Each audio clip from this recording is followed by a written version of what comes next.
Today on the patio, we're doing some delicious St. Louis style ribs, but we're breaking all the rules when it comes to Kamado cooking. Let's get into it.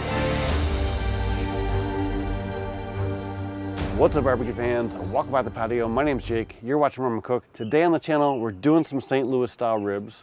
These are from Costco, nothing special. We're gonna break a couple of the established rules when it comes to Kamado cooking. But before we can get into that, let's get these guys seasoned up. I did go ahead and just open these up inside because there was a lot of juice in the package and I didn't feel like dealing with it outside. As you can see, nothing special here. What we're gonna do is we're going to take a look at the back side. There's usually this meat flap here, which actually on these guys is not even worth cutting off, it looks like. So you're looking for some straggling pieces that were like that we're gonna cut off, right? So we'll cut that off here. And this end here is really, really thin. We'll cut that off just to square these guys up. There's a rib right there. So we'll come in the inside of that guy. There we go. On this side, there's always this one thin bone that hangs out there. I mean, no one's gonna eat that. So I'm gonna actually cut it right against that bone and just take that guy off. That way we'll leave a fair amount of meat on the end. But this bone is also often quite sharp, so we'll get rid of that guy. Now look, there's a bunch of stringy fat here. I'm gonna go ahead and take some of that off. If it was not so stringy, I would generally leave it, but no one wants to eat that. We'll leave that on there, no problem. One set done. Same on this guy. Really, really thin near this end. Just gonna burn. And when we look at this one again, we've got a bunch of the stringy fat up here and some meat that's flapping away. So we're just gonna take that off. I'm gonna take off right against this bone here. Now, you can throw those on as pitmaster treats as you go. Just gonna try and take a little bit of this fat off here. It's pretty thick on these guys. And again, there's not really that meat flap on this one either. So we're gonna leave that as it sits. Let's get our other set here. Same thing, we've got this bone exposed here. So I'm gonna go right on the inside of it. Cut that off. I'm just trimming, I know you guys can't really see from that angle, but I'm just trimming off some of this fat on the inside. It's a little thick. Ton of stringy fat on these racks.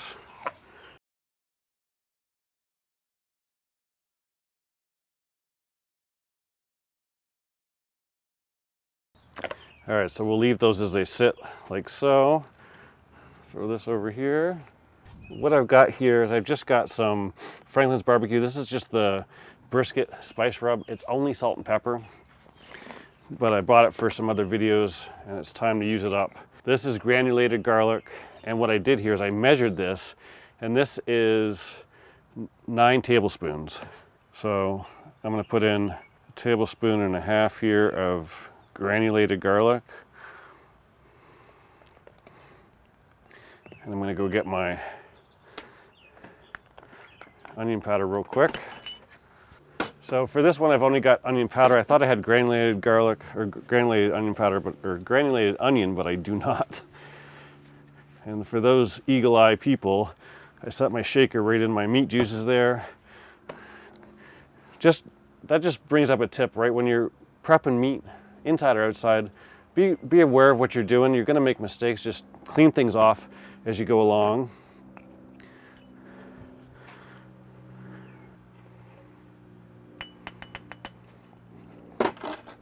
Give that a shake up.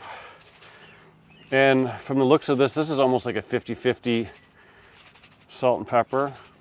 So we have about 4.5 tablespoons of pepper, 4.5 tablespoons of salt, 1.5 tablespoons of granulated garlic.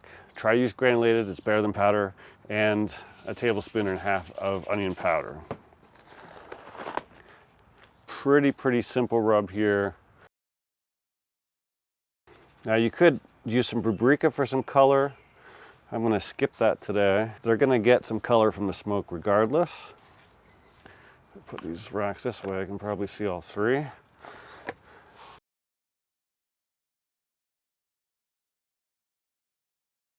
Now, obviously we're not going to eat the backs, but there's a little bit of meat here that'll come through. Leaving the membrane on, I always leave the membrane on for St. Louis style.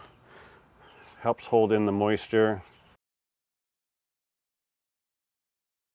Now what we're going to do is we're going to throw these in the fridge, keep them ice cold, let that seasoning penetrate into the meat, and we'll get our Kamado Joe fired up. So we gave our ribs about a 15-minute head start. They're nice and cold. They're in my beer fridge, which is set super, super cold. Let's fire up our Big Joe. As you can see, I was doing some straight grilling recently. Get this out of here.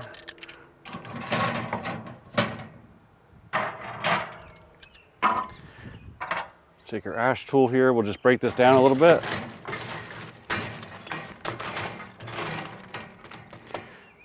Now, first thing we're going to do is we're going to take out our divide and conquer. We're going to use a slow roller, so we need that out. You can also give that a shake like so. As you can see, we've got a full tray here. We're going to dump this out. Now I've got some hickory wood. We're going to put this down in our coals here. And these are from Bear Mountain, just some hickory there, covered up with some big block. Empty out that bag there. And that right there is why they call it big block. Get a big old piece, and that's actually a little bit bigger. I was jumping on it, trying to break it down a little bit before I dumped it in there. Get rid of that guy. It's a little big for our use today. We've got plenty. This is going to be a relatively quick cook as well. Just going to cover up all our wood there. Get out our grill gun.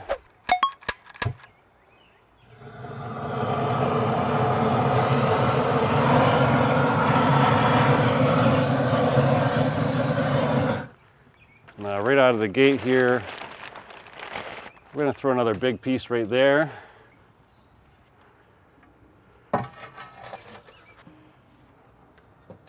Our slow roller in here.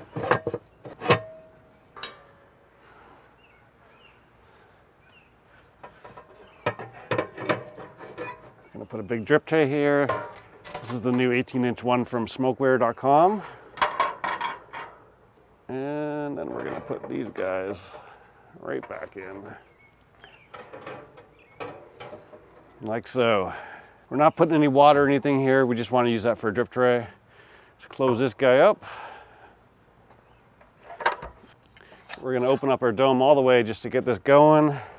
So as you can see, we're billowing white smoke right now. We got the bottom vent all the way open. We want to get some airflow through there. We got the top vent all the way open. And we're going to get this guy up to about 275, and then we'll get on the next steps. So it's only been 10 minutes. We just hit 280. We're going to shut down our vent here. One thing I'll show you real quick, you can see the smoke has gone from white and billowing. It's still smoky, but it's not billowing anymore. We'll put this inside that first line there. We'll go down to 1 inch on the bottom. And now we're going to dial in our temperatures. So if you look at our pork here, you can see all that salt has gotten in the meat already. So they're ready to be put on. Now as you can see, now that we've closed it down, the smoke is a little more intense. So it's still a heavier smoke. We're going to throw these guys on.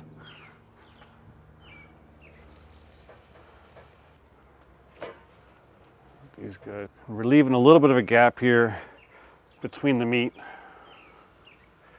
so that smoke can get around it. So now that we got this closed up, we're sitting right around 225. We got some cold meat on there. It's going to suck up some of that heat energy, and this guy's going to get up towards 275. We're going to lock it in there. We're going to do our cook at 275.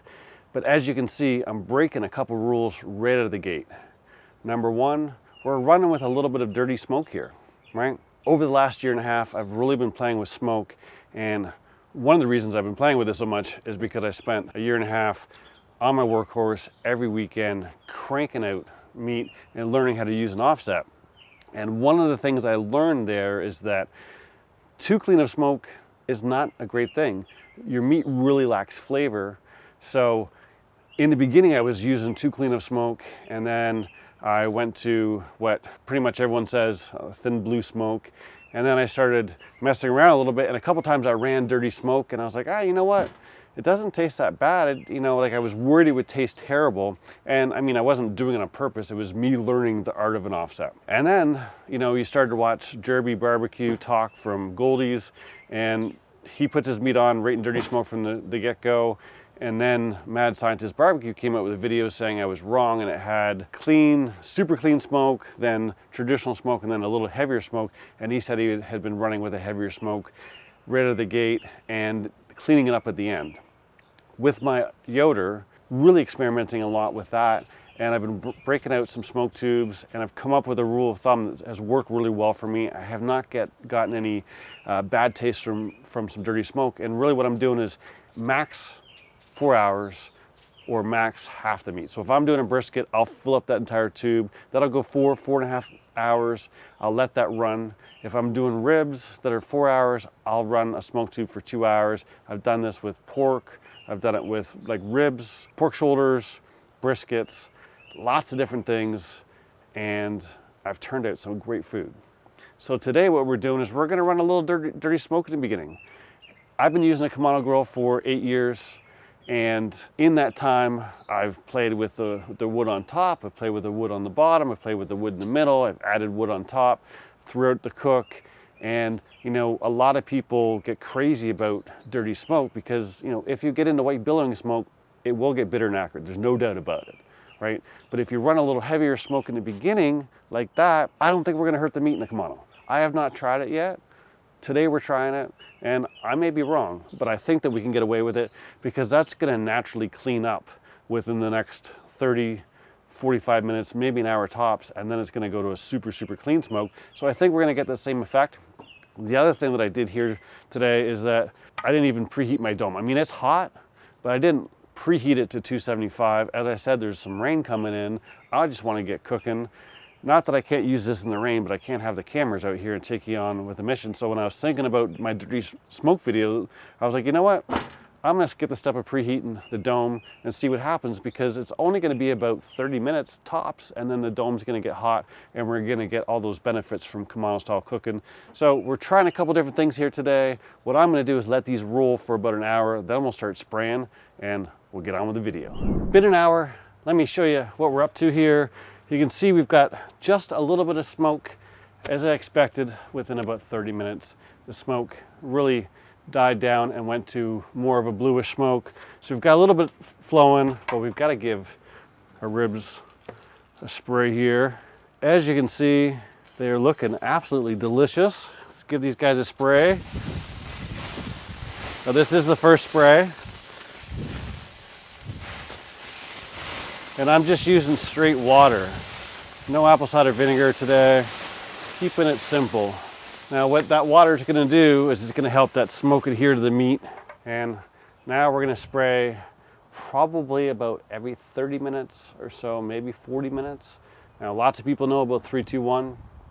We don't do ribs that way on this channel. That's a surefire way to get mushy, fall off the bone ribs, which once you have them the proper way, you won't want mushy ribs again. So today we're gonna be cooking probably in about 3 hours, just to give you an idea. So I wanna keep some moisture in there, get that smoke adhered to that meat, and I'll bring it back a little bit. 3 hours in, these guys are looking absolutely delicious. As I expected, the rain is coming. I can hear thunder in the distance, so we gotta get some sauce on these guys. Almost timed perfect here. Let's have a look. Got great pullback on the bones. I did rotate the front to the back, flip them just to get some even cook there.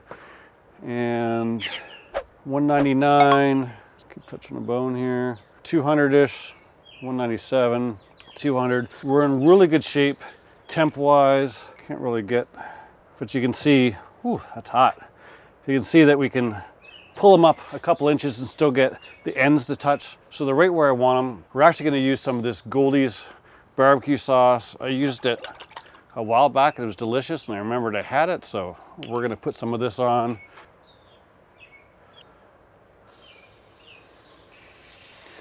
I'm gonna put one coating on the top, one coating on the bottom, and then another coating on the top, just to give you an idea.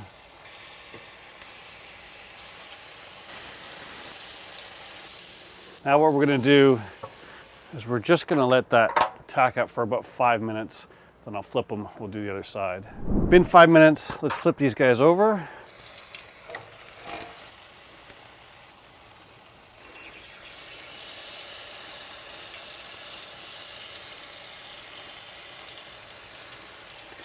All right, should have just enough sauce to finish this off. Give that about 5 minutes, and then we'll do it one more time. So we flipped them over. It's been another 5 minutes since we put sauce on the top side. Let's get these guys off. They're looking absolutely beautiful, great color on them, nice pullback on the bones. All we're gonna do now is let them rest.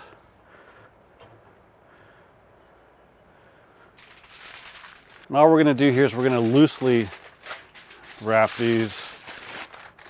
And I'm gonna leave the ends open just so some heat can come out. But now I got a little handle. The storms are coming. In case I gotta run quick.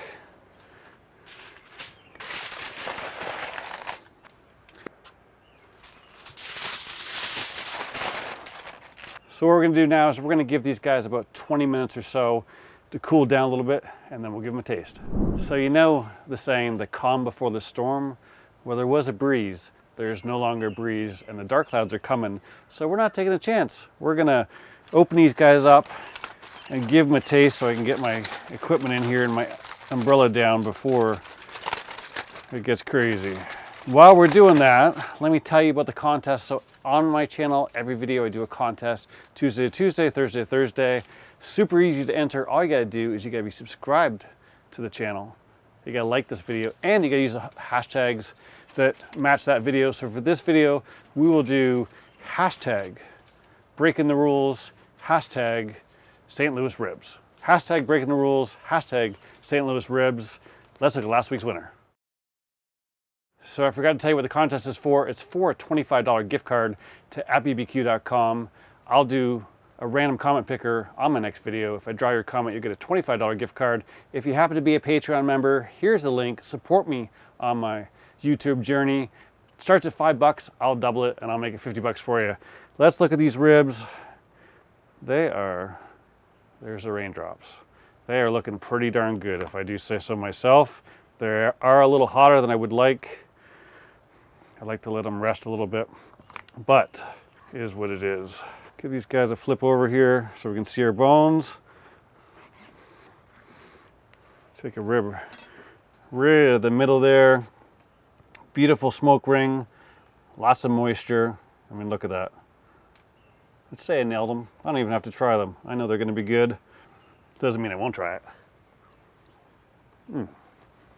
Oh yeah.